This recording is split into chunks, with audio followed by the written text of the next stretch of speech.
Well, Oregon football ran the ball really well in 2022, but might be taking a step back in that department in 2023. Here we go. You are Locked On Ducks, your daily podcast on the Oregon Ducks, part of the Locked On Podcast Network, your team every day.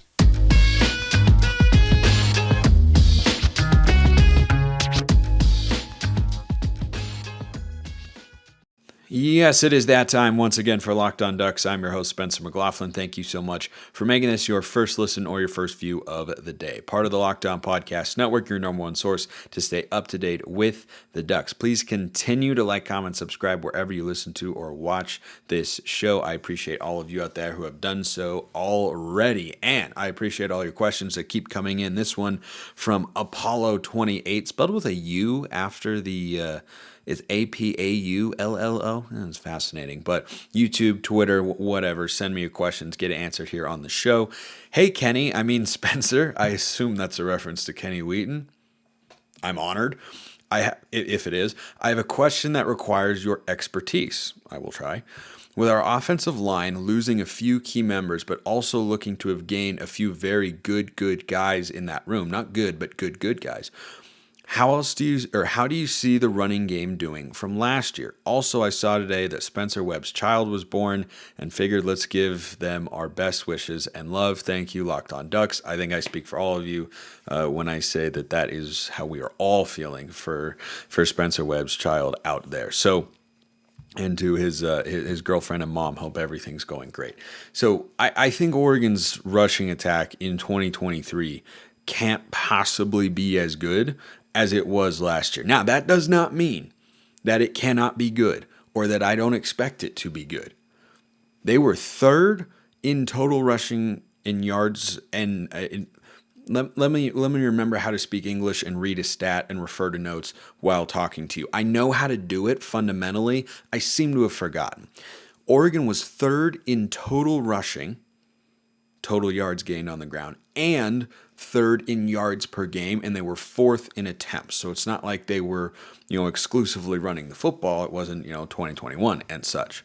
Their 5.5 yards per carry figure was also second in the conference. Now, those are numbers that are very, very good.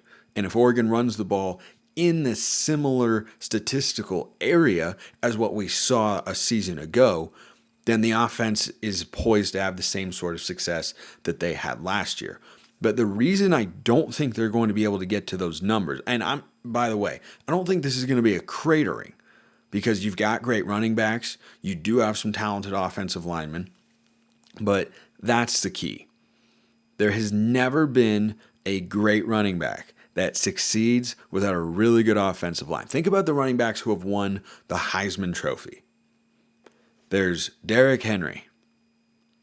Alabama known for having subpar offensive lines? I don't think so. Mark Ingram did it. Same question, because, it's the same team.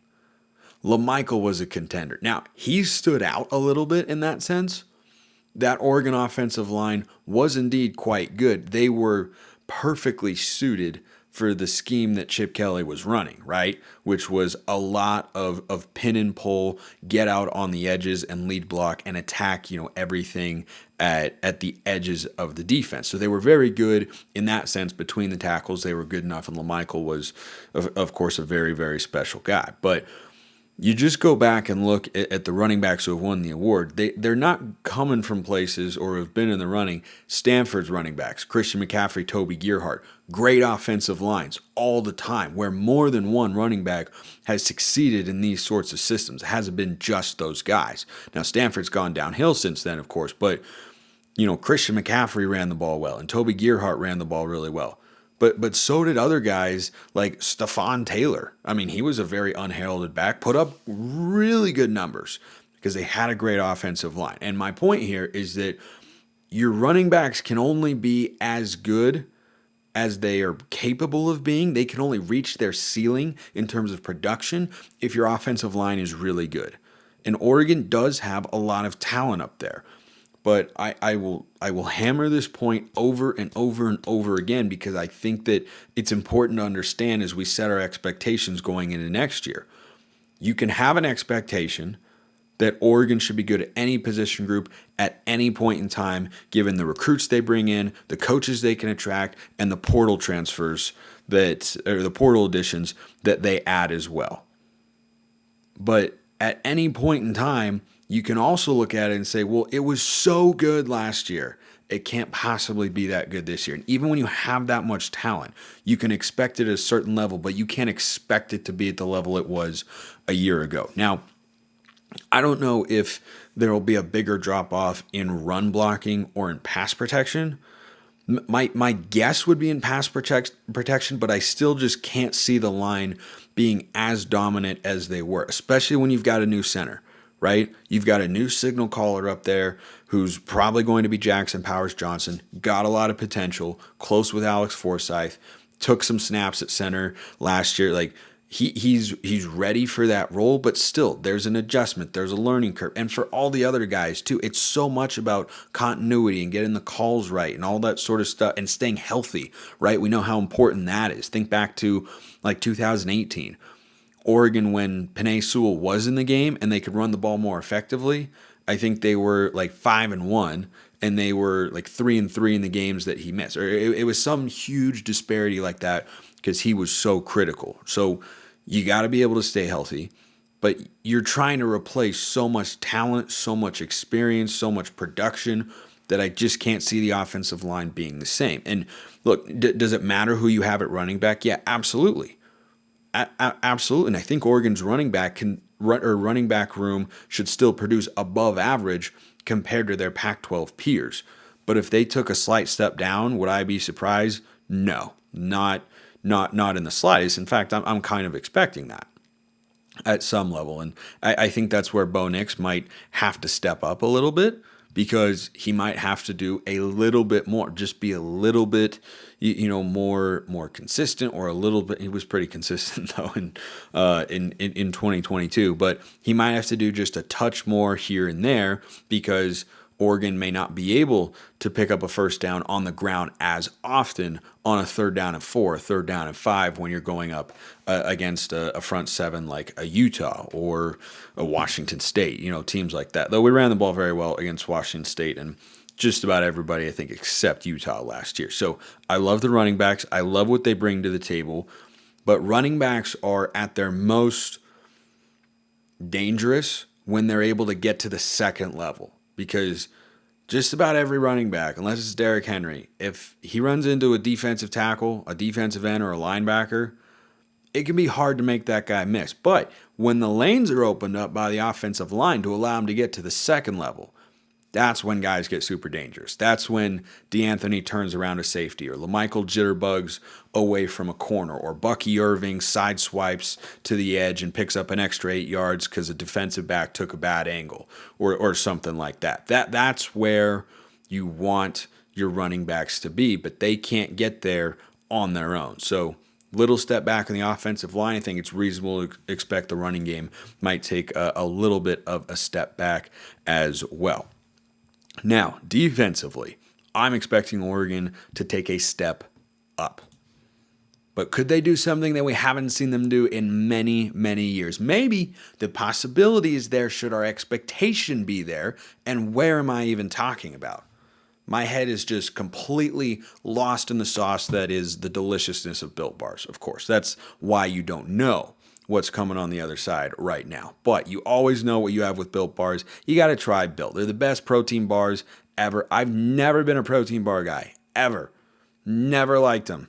Like, I'd eaten them before, but I didn't really like them. Built Bars are the first ones I actually enjoy eating. 100% real chocolate, bunch of great flavors. They've got bars, they've got puffs, which have got a soft, chewy marshmallow in the middle. They're low sugar, they're high protein, they're high in flavor. They've got everything that you need. March is no longer here, so you can't go to the Built March Madness bracket at builtmarchmadness.com anymore. But guess what?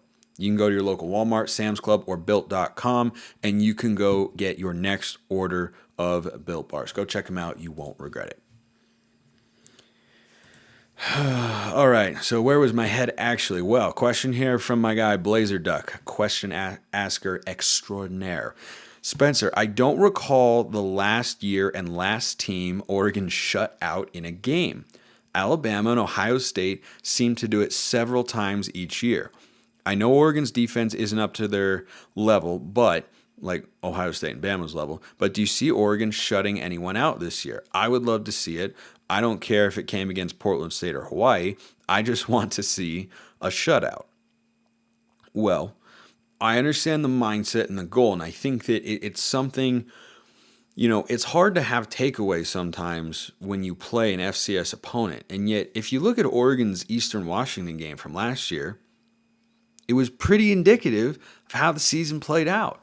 The offense was carrying the load.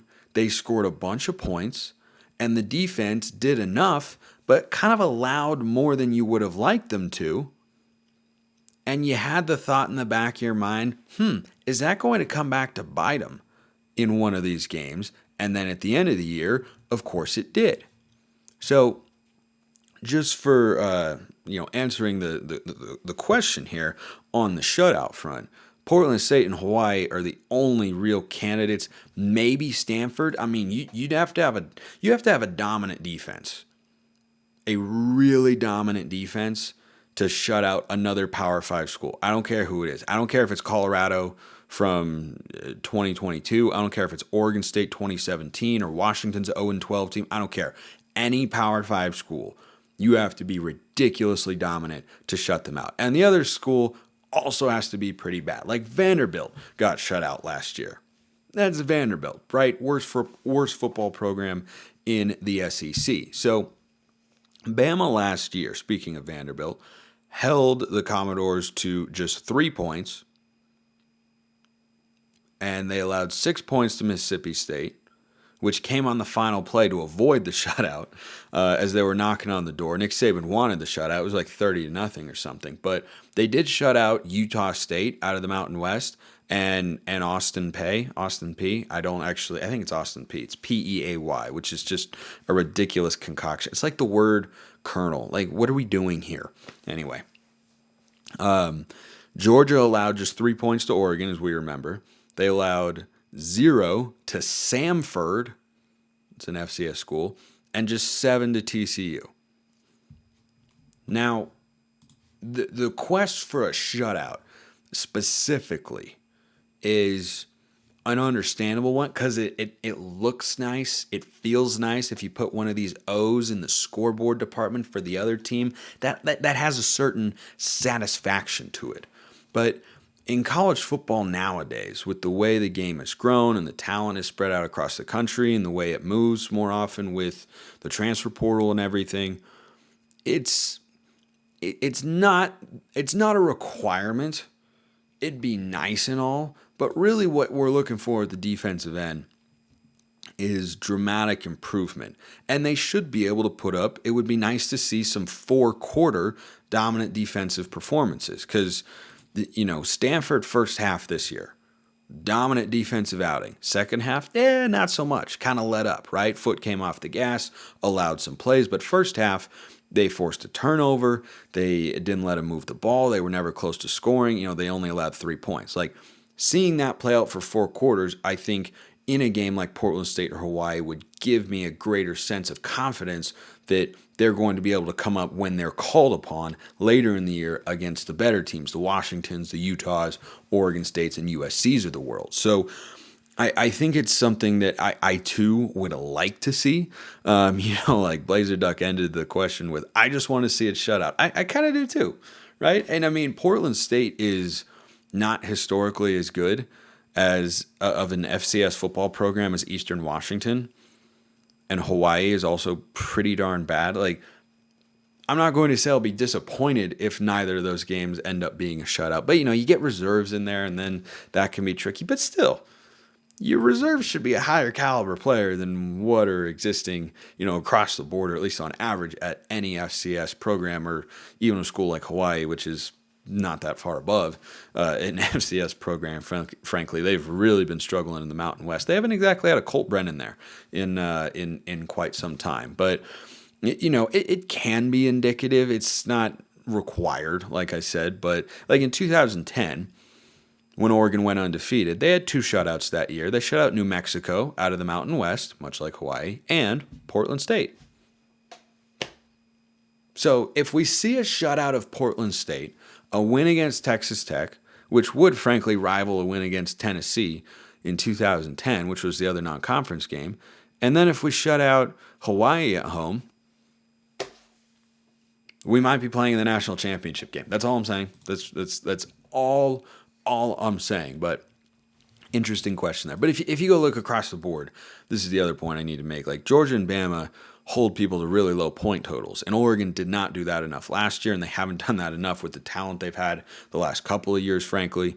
But Georgia and Bama are also in shootouts all the time. Look at what was the Tennessee score, 52-49? Bama over or Tennessee over Bama. Georgia against Ohio State. What was the score? Like that was a big high flying game. So it can depend on the game and the circumstances. But shutouts don't happen themselves as often as you think. But dominant defensive performances would be nice to have a couple of those. That play out for 4 quarters every now and then. Good defensive outings would also be welcome, frankly. So, anyway, I wanted to close with this. Caitlyn Clark, I assume we all know who that is. Iowa women's basketball player, wasn't awarded most outstanding player of the tournament, which I found to be very curious. But regardless, Caitlyn Clark is an incredible player. Like in the Elite Eight and Final Four games, she had back-to-back 41-point outbursts. She set the scoring record for either the men's or the women's side of an NCAA tournament and total point score. Like just absolutely ridiculous player. She's the face of women's basketball right now.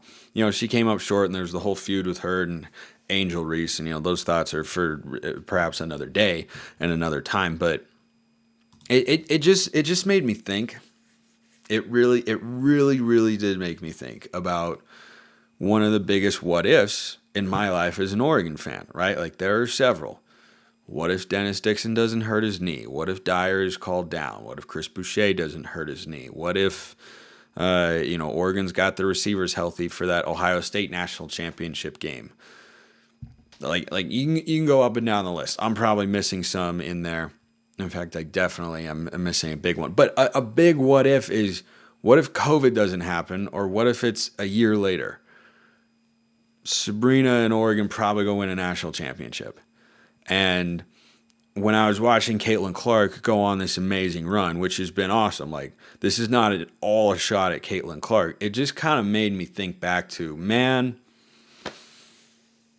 Sabrina should have had that. And it is a bummer and a half that team, led by that player, didn't get the opportunity and were robbed of it because of a once-in-a-century global pandemic to show the world what they could have done and what she was about. And look, she's the number 1 pick in the WNBA draft, and she's an awesome player, and people know her by one name, and she's super famous, and her relationship with Kobe was well documented and whatnot, and all that sort of stuff, all good and fine. But it gets elevated in March.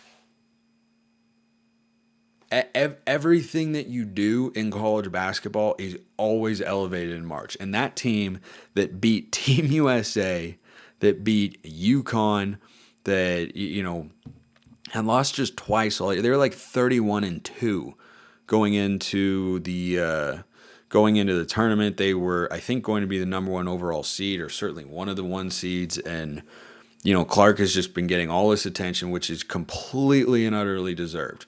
Right. And it's great for the women's basketball game to have a player like that people want to watch, and she's so fun to watch. But, Sabrina had her own uniqueness as well. Clark is a phenomenal passer, but for her, it's all about the scoring, right? It's all about the long shots. It's all about her ability to hit tough jumpers the way that, a lot of other women's college basketball players just can't. Like, she just looks different, right? 6 foot tall, her athleticism, her quick release, all that sort of stuff. But Sabrina was the triple-double machine. Sabrina was also a great scorer and such an awesome player, and the team was so great.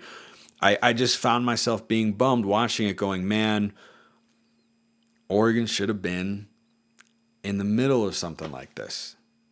They would have been. I will die on the hill. Two Oregon historical notes that I will never come off of as a sports talk host. Sabrina and company would have won the national championship, and if Verdon Adams had stayed healthy, that team was going to the college football playoff. Those are two things. I don't know if they win the national championship. Maybe Vernon. I don't know. If you couldn't do it with Marcus, you're probably not going to do it with. You're probably not going to do it with Vernon Adams. Oh, that was the other what if. What if DeAnthony throws that block against Stanford in 2012? Probably win the game, go to the national championship game as an undefeated team. But yeah, what if Maldonado hits the field goal against USC 2011? Yeah, I knew there were a couple I was missing. I figured they'd come to me, but. Yeah, I couldn't help but just think, like, man, Sabrina should have had that moment. And look, she's having an awesome career, and she's awesome in her brand. And she's engaged to Hronis Grasu, by the way, if you did not know, former Oregon center who was on that national championship team that played against Ohio State, of course, won the Rose Bowl against FSU. I'm pretty sure that was his. Yeah, that sounds right. And he was a great center for a long time. For the Ducks, he's with the Las Vegas Raiders now. Not that far away from me, actually, just like 2.5 hours. But yeah, I had that thought and was just like, man, Sabrina should have had the chance. Sabrina should have had the opportunity to showcase what that team was about, what she was capable of, and how great they were on a national stage. So just one of those things. And I hope I'm going to leave on an optimistic note. I wouldn't leave you with that swirling vortex of semi-negativity there, but I hope that going forward, someday in the near future, all of these what-ifs, all of these almosts, all of these that close moments just become worth it for that one team. I don't know who it's going to be. I don't know what year it's going to be. But eventually that one team is going to make that one run and climb the mountaintop. And stuff like that, like Dyer, like all the other close what-ifs, like COVID shutting Sabrina down and whatnot, all of it will be worth it for that one magical run. I'll be here when it does. Appreciate everyone listening. See you next time. Have a wonderful rest of your day, and go Ducks.